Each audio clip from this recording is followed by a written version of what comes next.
एक नियम बना लो बैसाख महीने से। साक महत्म में ये वर्णन किया कि एक बेलपत्र का वृक्ष हो या पीपल का वृक्ष हो या तुलसी का पौधा हो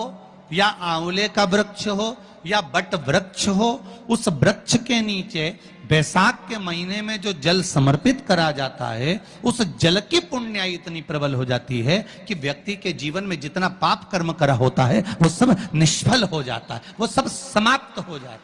बैसाख महीने में पार्थिव शिवलिंग के निर्माण का, और उसमें एक बात कही गई कि जब संसार का मनुष्य मृत्यु लोक में रहने वाला मानव,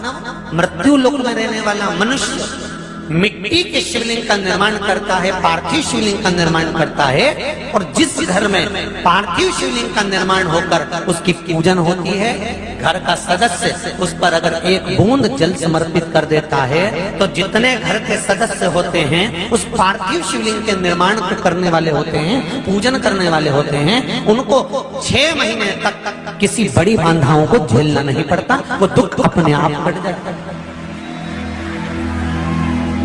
पार्थिव शिवलिंग का निर्माण बैसाख महीने,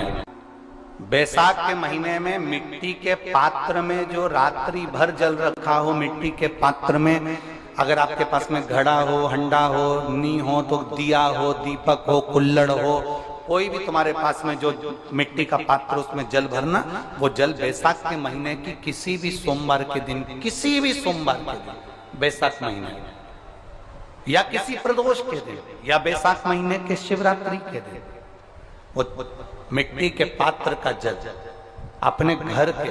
प्रत्येक व्यक्ति का स्पर्श कराकर उस मिट्टी के पात्र के जल को तांबे के पात्र में डाल लीजिए और घर के प्रत्येक व्यक्ति का स्पर्श करा लीजिए और शंकर भगवान पर कुंदकेश्वर महादेव के नाम से समर्पित करिए।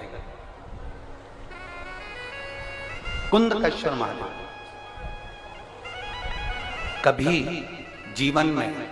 पीछे पलट कर देखने की जरूरत नहीं पड़ेगी, आप उन्नति की सीढ़ी की ओर बढ़ते चले जाओगे।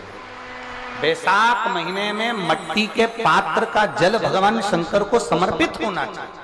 उसका सुख हमारे जीवन को एक आनंद फल प्रदान। जैसे कहते हैं ना, कोई अच्छा मिले